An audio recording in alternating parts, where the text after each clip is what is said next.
All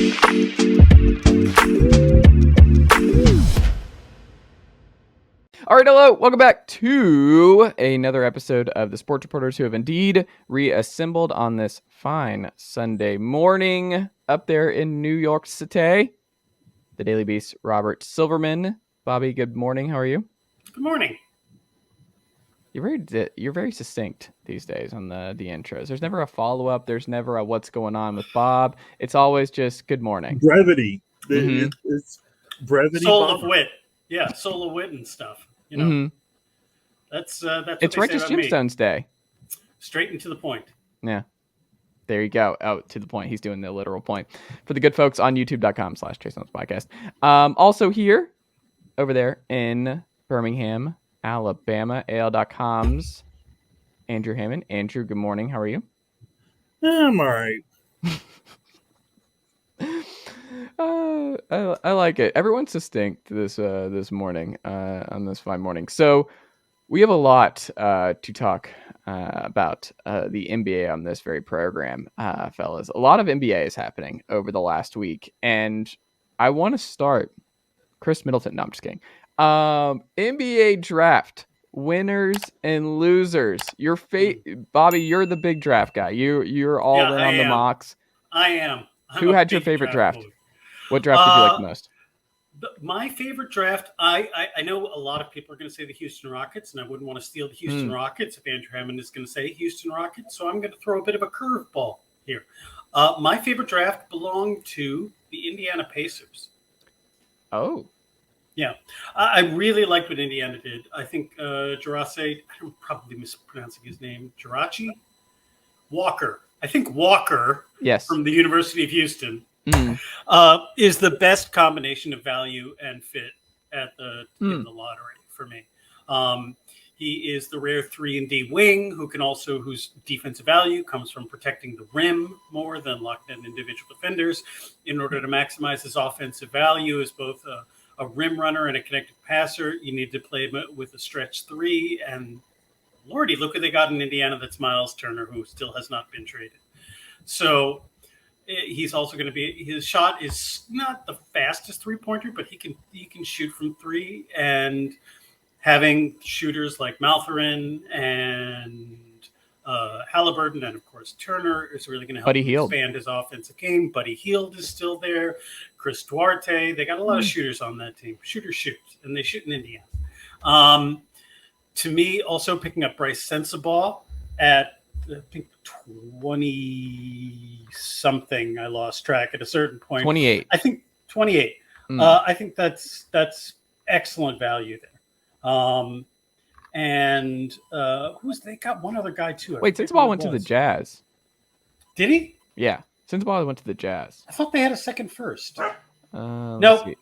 Ben Shepherd was their second first. Ben Shepherd, that's the guy who I'm thinking of, not Sensabaugh. Ben Shepherd, also Belmont College. Close names, yeah.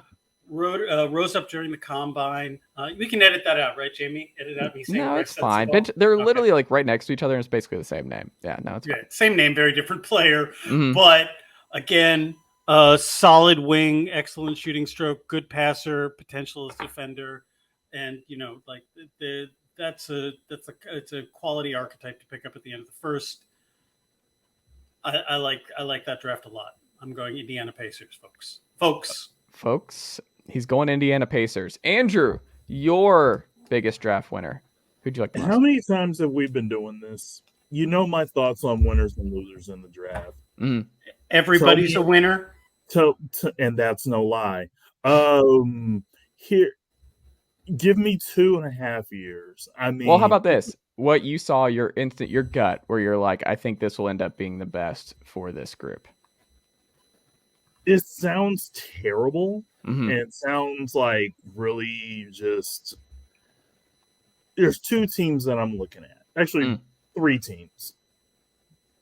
One of them is not the Houston Rockets. Okay. Because we won't get into Rockets talk. Look, I still think the Rockets are a year away from being a year away.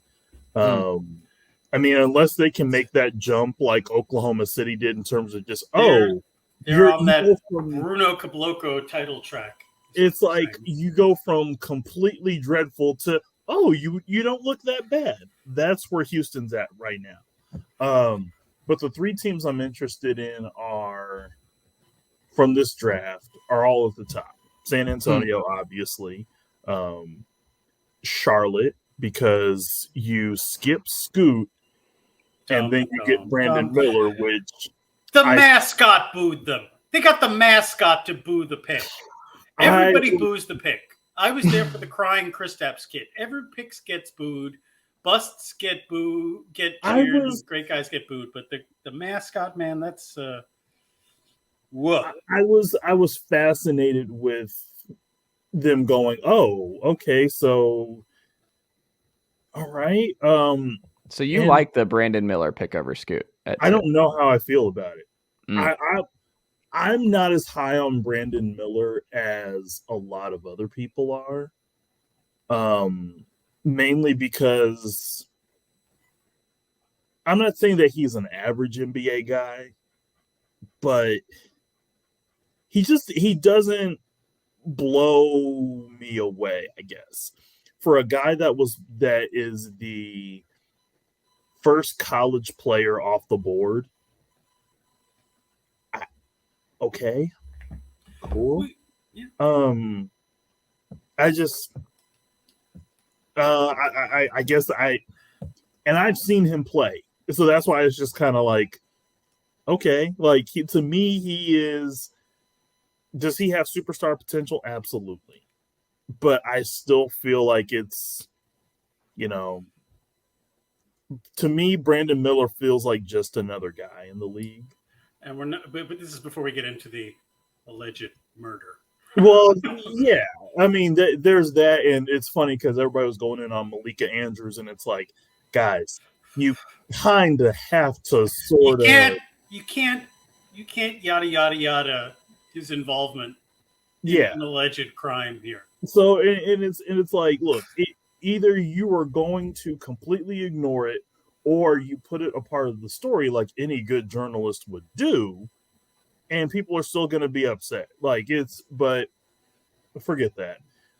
I would say the third team I'm interested in is Detroit, mainly because they should have been, they could have and should have been top 3, but they weren't, and so you are truly like the hard reset continues. And now you're going with another young guard, which you have enough of. So I'm interested. Do we think Oscar Thompson is a guard? Is that how we're qualifying? I mean, he's a wing. He's a Thompson, we've heard, or Andre Iguodala type. He's an athletic wing who can also serve as a secondary creator. I don't know if I'd call him a guard, but I get your complaints. We'll wing. I mean, I'm interested in seeing how it works. Because I think that Houston and Detroit are really one and the same. That they're a year away from being a year away. I'm more so interested in Detroit because of what they've acquired over the last 2 years. It's a weird fit in Detroit. Not to dump on Oscar, and but. Also, I do have a hot take, but we can save it. But go ahead, Bob. Yeah. I just don't. It seems to me that for me, at 5, that's within that's the range that he was slotted. It's a perfectly fine fit. This is a team that could use some shooting, and Jaden Ivey, not really what you would call a shooter. Cade Cunningham came into the NBA with a reputation as a knockdown shooter, but we haven't seen it in the 1 year that he played. They don't have a lot of floor spacers at the, their bigs are not floor spacing bigs at all. That's a cramped front court, and it's tough for guys, both of whom, especially for Ivy, who you want to give as much room to attack the paint as possible. So there wasn't really a natural fit at 5. So I understand why they went that way. Black has some of the same concerns. If you wanted to grab him there, both Walker and Hendricks, if you wanted to say, okay, we're going to spread the floor. Well, now you got Detroit again has so many 4s and 5s. You worry about how much playing time they would get. So that's kind of a tricky fit. I mean, I would have rolled it. I mean, I still don't exactly understand what happened to Cam Whitmore. And maybe he does have the Michael Porter Jr. medicals where everyone looked at his knee and went, oh, that's crab meat. We can't touch this. But well, it seems like the reporting, it was a combination, right? That he was bad in interviews, and then the injury stuff. Like, I don't know. Like, it seems like there is like a multitude of. I forget who wrote. I think it was. Oh God, which draft person wrote this? It was either Hollinger or Viceni who wrote this about the Cam Whitmore slide. And what they said is, okay, when you have a player who everyone thinks is going to go 5 to 10, say, which was Whitmore's range, probably. Once they break that containment, then you have a lot of teams that have only done cursory scouting on a player, or haven't done the kind of deep dive they have into them, and they haven't they probably didn't call him in for an interview. And you have a lot of guys from 11 to 19. They didn't think he was going to be there, and they haven't done that investigation. So now you're saying, okay, are we going to take a guy who we haven't really researched and haven't really had a chance to hash out in our war room? But the most recent data point that we have sitting in our faces is all these teams from 5 to 10 said no. So one reason why Houston stopped his slide is because they were considering him at 4. Right. They already did they were prepared to do it. They did their due diligence. They knew that they knew. And obviously they passed on him at 4, but since he was in consideration, since he's there at 20, obviously if you were considering him, even say you were doing a 10%, okay, well, if Amen Thompson is not there, this is a guy we would think about. So that's why they were there to stop that slide. And, this isn't like the days when Paul Pierce dropped to 10, where the level of research and scouting that went into first-round picks is kind of pales in comparison to what it is today. So if a bunch of teams pass, everyone's kind of going off the same baseline level of info. So you stop a guy who maybe would go top 5 at 9. So, yeah, that it became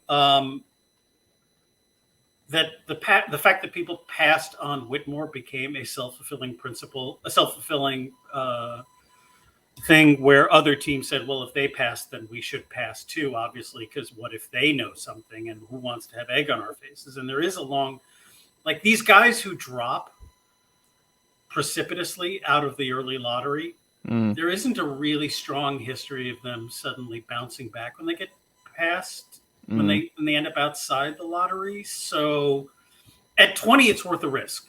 At 20, it's absolute. The risk-reward calculus becomes, take him. Let's see what happens.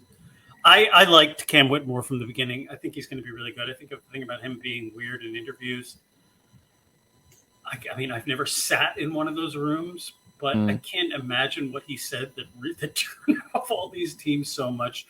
The medicals, obviously, are something else entirely, and who knows? He may have an arthritic knee or something like that, or he may have a future problem. But to me, but it's also just good value late in the first. Yeah. It's like most of these guys, because only every draft, I think they said, was it Gavoni? I don't remember which one it was, but they were like, basically, it was when I was listening to Thinking Basketball. They did their draft recap, and the guy who's with Ben Taylor, Chip something maybe, Chip Jones. Apologies, I don't remember his particular name, but he was talking about it, and he studies the draft and all that. And basically, on average, every draft has 4 All-Stars and 20 rotation players. That's it. So it's like that seems high, even 20 rotation guys for how long? Well, no, they end up being rotation guys in the NBA. Like they basically not for that team. So the 20 guys stick around somewhere in the league as rotation guys for the average life cycle. Yes, for the life cycle of everyone who was drafted there. Right. Okay. Yeah. So when you're in that 20 range, just take a flyer. Like it's just the odds are already stacked against this guy being a rotation player for your team for years or an all-star. And if he has all-star upside in the top 5, like who cares? Just take a shot. Why not? Yeah. Houston has a lot of guys. Yeah. They have a lot of guys. And so I'm okay with it. Like I don't. One of them will pop. Their draft has a lot to. I think you could be excited about. I I was gonna hold this take, but this was like more of like a broader NBA draft take, and I think I was texting you guys about this. But Andrew, you and I think are kind of on the same page here, where the draft was way too long. Like I don't know what they were doing. Yes. That thing was taking forever. That thing was dragging. That coverage was objectively bad. Started at 7 Eastern. At 7 Eastern, and then because there are other sporting events that manage to say when it starts at 8 p.m. it actually starts at 8 p.m. instead of. There's like if you want to do a pre-show or whatever, do it at 6 or 6:30 Eastern. This is the first time in a very long time that I just straight up did not see the end of the first round because I'm just like, screw this, I'm going to bed. Well, I think that's what a lot of people did. If you look at the ratings, like after pick 15, and like I think it significantly dropped. People stayed for the first group, and then they were like, "All right, we're out." Yeah, to me, I mean, I guess the one problem I have with the draft is one, the NBA for this. If the NBA is going to create this path for guys who don't want to play in college, cool. Do a better job promoting it. Yeah. Do a better job of promoting the G League, Ignite, and I don't know, Overtime Elite isn't a part of that. I don't know. But do a better job of promoting these guys because I was looking at, of course, because content is king, they've already got projections for 2024. And You're seeing guys a part of G League, Ignite, and Overtime Elite that are probably going to be top 5 picks. And it's like, okay, NBA, if these guys are going to be lottery picks, do a better job of promoting. Scoot was in the G League for 2 years. Like it was one of the... I don't know. I kind of disagree. Look, there are 2 ways you can go about it, which is the way that the NBA and the NFL have done for most of their history, which is to say, we're going to leave the marketing and sale of these kids up to the NCAA. And the NCAA is going to profit off of these kids. And in return, we get guys who our fans already have a good idea about who they are and know their names leading up to the draft. So they get excited about the draft. Mm-hmm. The way that of course, Major League Baseball for well over a century has done things. It says we're going to build out an extensive system of minor leagues that in recent years has come under greater control by Major League Baseball itself, but for years was an independent body in and of itself, the sprawling minor league baseball system. And when guys are first round, you're not going to pay a lot of attention to the Major League Baseball draft unless you're a real sicko.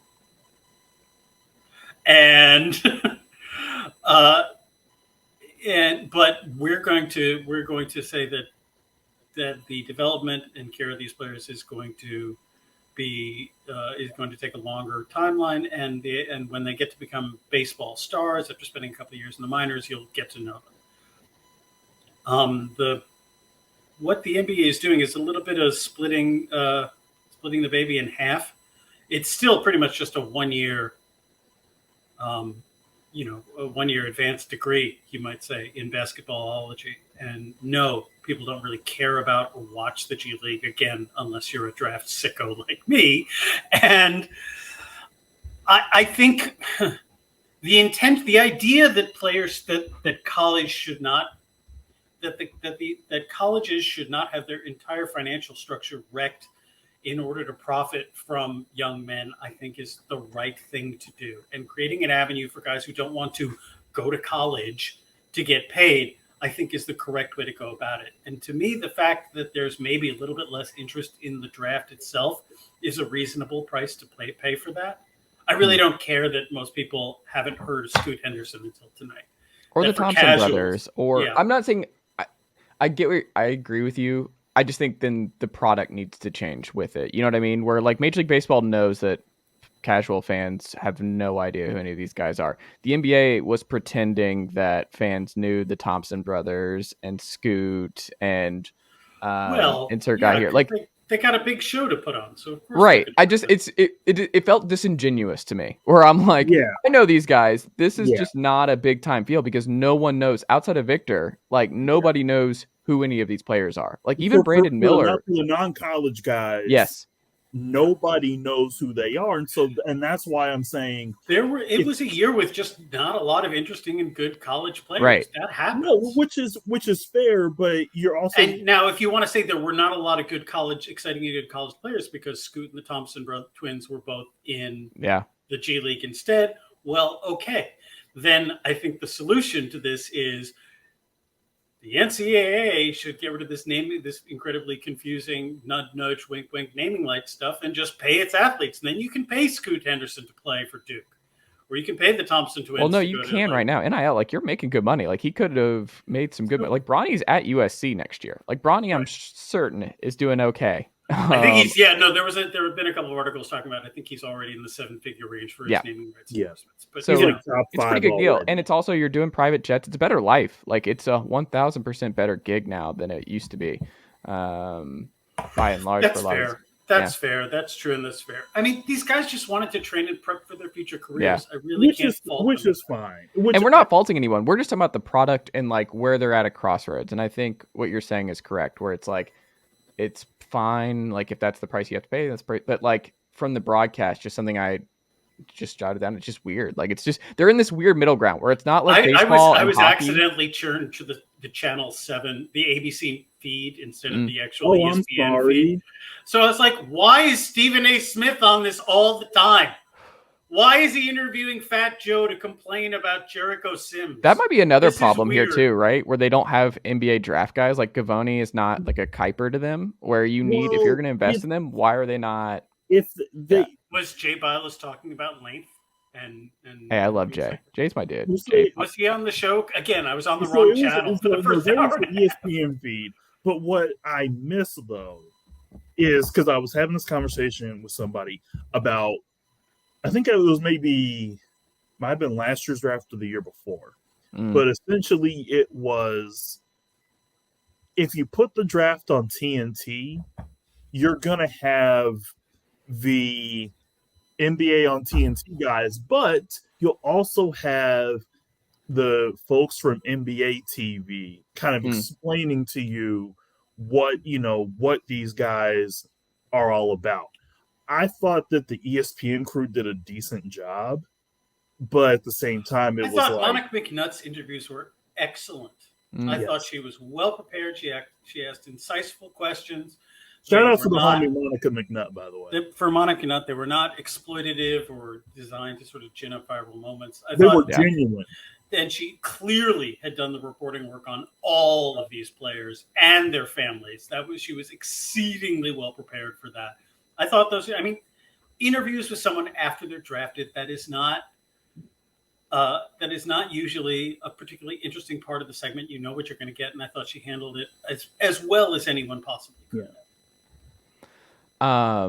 No, I agree. Well, there you go. NBA draft. Kristaps, though, your old son, Bob, was traded.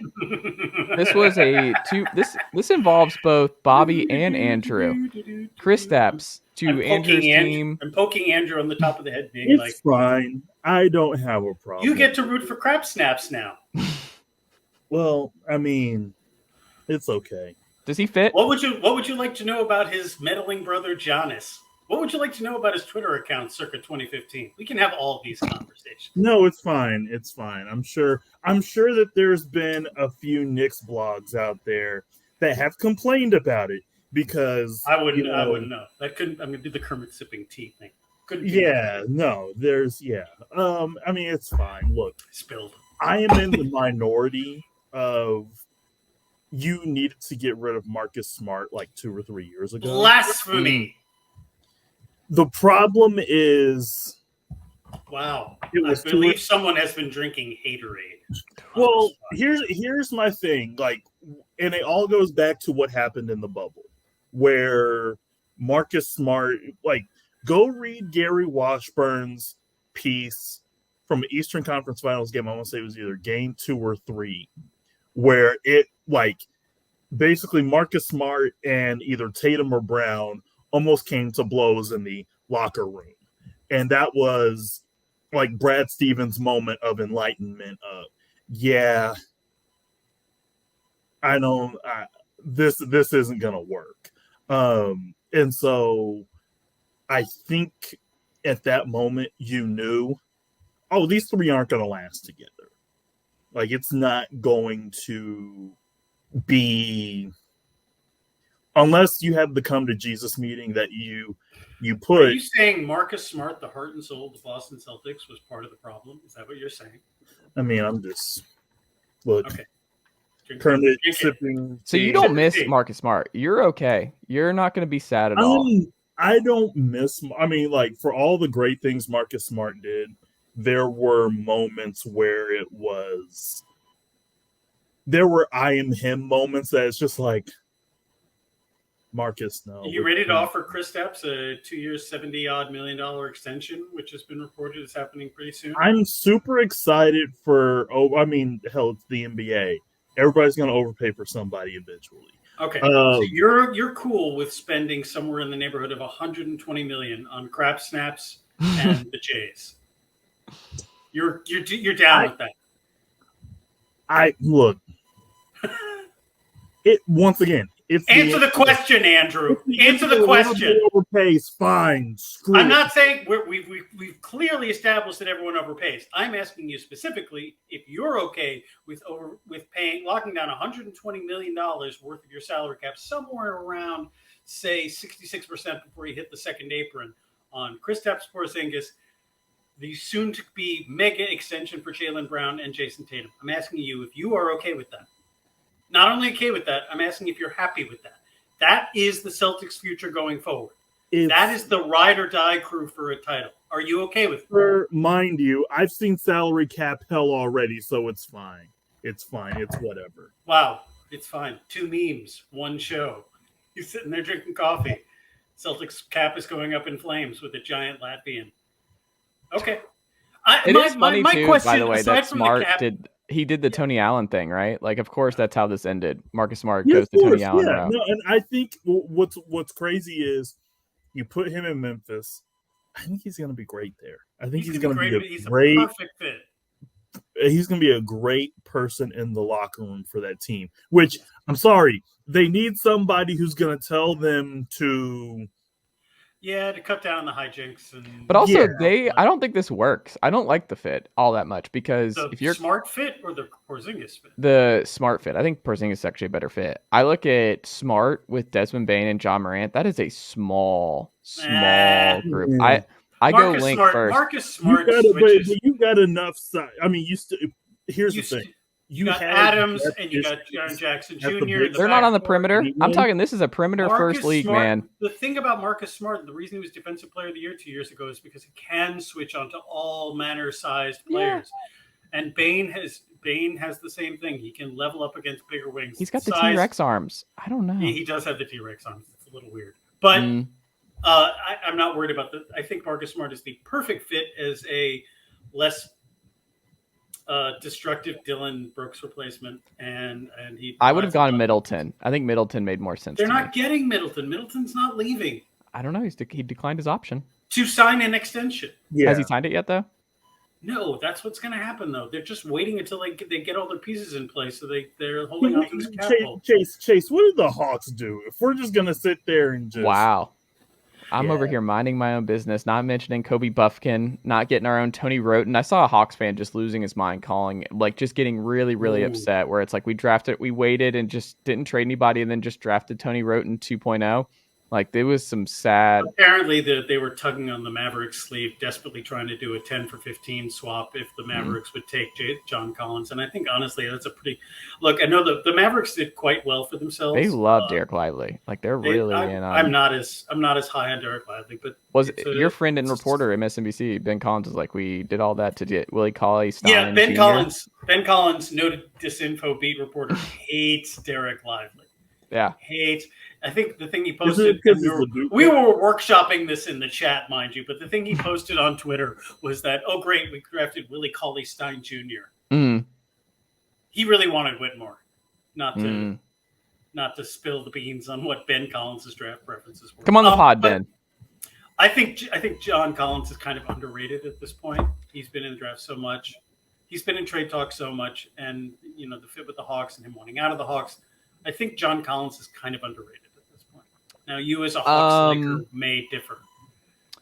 It's hard for me to see because every trade looks different, and it's like the swaps and even the Phoenix swap you were looking at, and you're like, oh, that would have been an overpay from Phoenix. So it just depends on what team is offering what. It honestly just depends team to team what his value is. The 10 and 15 for John Collins would have been a straight salary cap dump. Yes, which I think is where we're headed with John, but it's also like the Hawks not straight cap dump. They would have moved up 5 slots. So it's but I just look at John and the thing that people miss, and he was shooting well from 3 down the stretch there. I mean, he has had the messed up finger, pinky finger issue where it's been just a problem for a long time now. So that really, the thing with John Collins, when you watch him, and I've watched so much John Collins in my life, that I wish he was 4 inches taller, because if John Collins was 6'10", 6'11", he's an awesome 5. You wish he had a girl. I knew that was coming. I knew that was following up.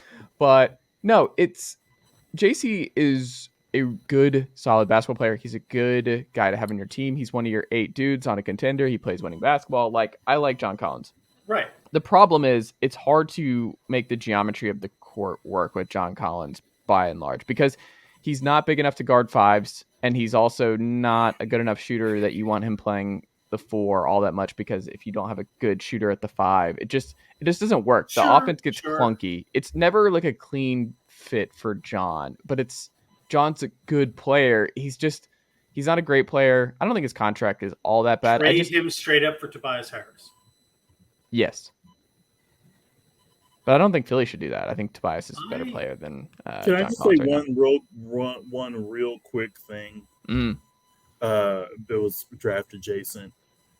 Can we just go back to the 90 seconds where Marcus Sasser was a Celtic, and I was super happy before he gets traded to Detroit, and it's why?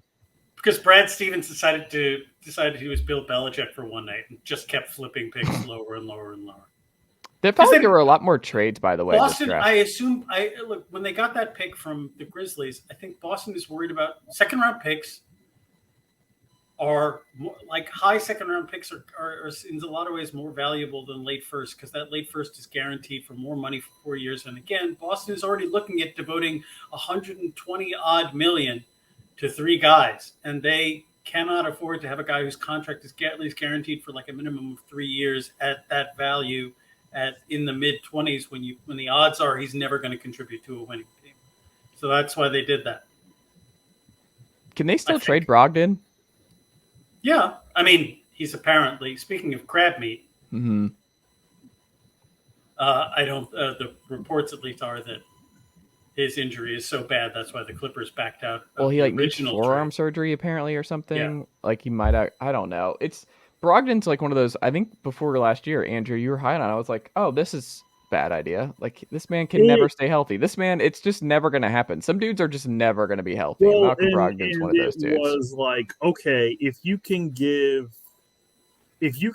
just 70%, if he can just produce 70% during the season and playoffs, you're in a great spot. I just let him rest for 2/3 of the year. Let Peyton Pritchard cook. See what House of Pain can do with consistent minutes. It's funny because when you look at what happened with Boston in the playoffs, and you look at what happened in their mid-season slide, the multiple mid-season slides, I should say, there were guys who contributed last season that you could have easily put in position to succeed, because now all of a sudden it's now all of a sudden I'm not good enough to be in the same spot I was a year ago. So there's some roster retooling that needs to be done. Peyton Pritchard. When the Kristaps trade first happened, I really thought, they're positioning themselves to get Chris Paul. That's what I thought was happening. And he just wasn't going to sign on for Boston. He doesn't feel like a Boston sign-on kind of guy. Well, there is a block of players in the league who are just sour on Boston. Go figure. Thanks, Danny Ainge. That they've just kind of said, yeah, it really doesn't matter who's in charge. I'm good. Can we also talk Chris Paul real quick before we wrap up here today?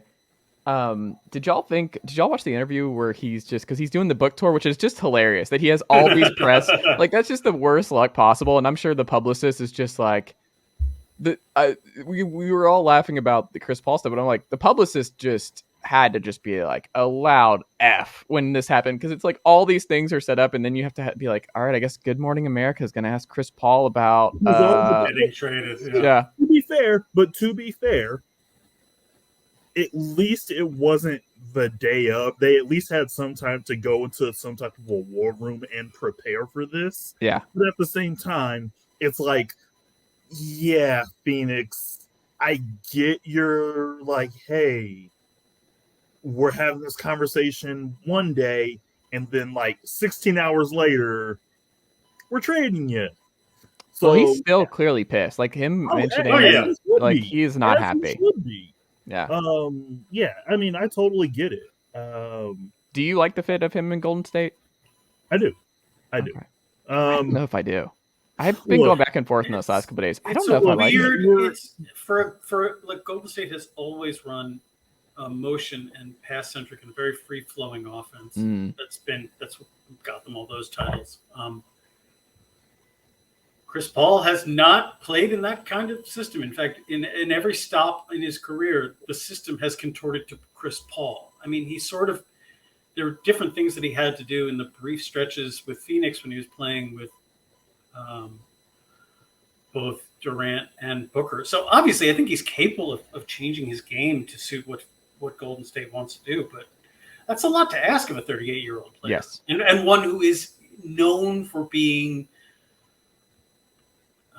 controlling is probably too strong a word, but for knowing to have a very specific set of preferences about how they want to play basketball. Was it you last week who said who threw out Spurs for Chris Paul? Yeah. I've been thinking about that a lot. I think that would have been cool. That would have been the best spot for him. That would have been cool. He gets to go out just like doing pick and pop stuff with Victor Wembanyama and setting the Spurs up for I don't know. That would be no pressure. Like you just get to play with the next superstar. I'm not sure if getting rid of the two timelines thing in Golden State and making one last run at a title with this group, or one or two, depending on how long they keep plodding along. I mean, I get it. Chris Paul wants to win a title, and this gives him a better chance, certainly, than San Antonio, or really Phoenix even. But yeah, Miami also would have made sense for him too. I think Miami. Yes, yeah, Heat culture and whatever. Yeah, he could have gotten a year or two out of Heat culture, and like can't wait for whatever happens with Miami this offseason. I think nothing. If they don't get Damian Lillard, they're just going to be like, oh, well. I can't stand it. The Damian Lillard discourse needs to end, because every day he's going to get traded. I really think he's going to get traded. Just this summer? Yes. Let it happen. Let it happen, because I'm tired of hearing it. No, remember the Donovan Mitchell Knicks Jazz trade that lasted for months? Yes. Until like August. Remember how awful that was? Remember how you guys kept asking me about that when nothing had changed? Remember that? It worked out. You got a better player.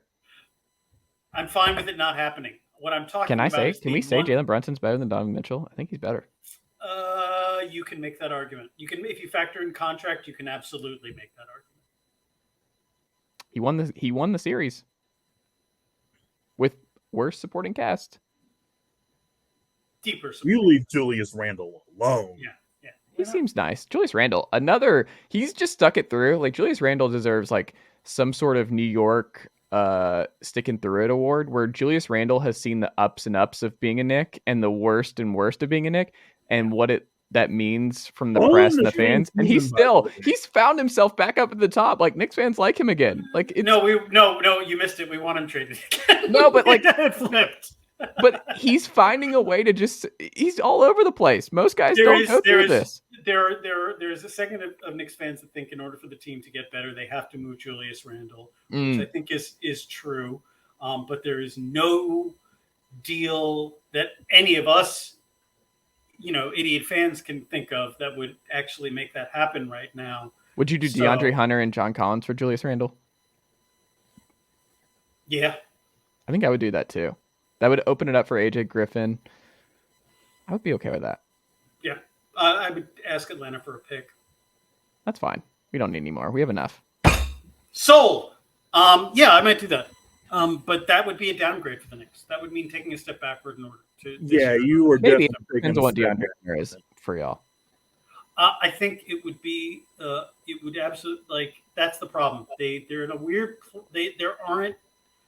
There isn't a real step up trade. Step back trades are there. Like they could get rid of Randolph for like 75 cents on the dollar, like they would in that Atlanta trade. I would kind of be for it, but the Knicks are, it's fine. He's got 2 years left on his deal. At worst, he's an expiring contract next summer. He's still a very productive regular season player. I'm fine with them keeping Randall on the roster. But Knicks fans are not. We're not at the "we love Julius Randle" moment. We are of why does Julius Randle keep defecating in his bed during the playoffs moment? Is there something? Why does that keep happening? Knicks fans always stable and forgiving. Yeah, all fans always stable and forgiving. Andrew, we've discussed this. All fans are weird. We'll end on this quote from Tobias Harris's father. Okay. Quote. Noted. Tobias is an assassin scorer. I mean, they can't stop him. Nobody in the league can stop him. No. So he's proven that over his career, even when he was with the Clippers, he was an assassin scorer. Ever since then, the Sixers, they put him in the corner. Nobody puts a University of Tennessee volunteer in the corner.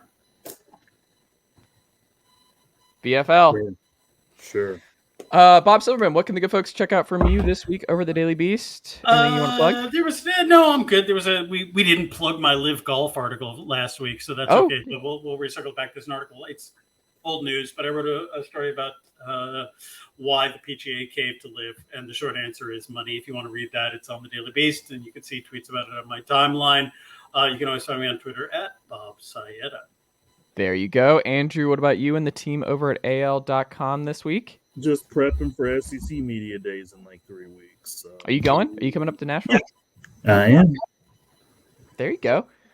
Andrew, Bobby, thank you as always, and I'll talk to y'all next week. Well done, nephew. Chase Thomas Podcast. Hell yeah.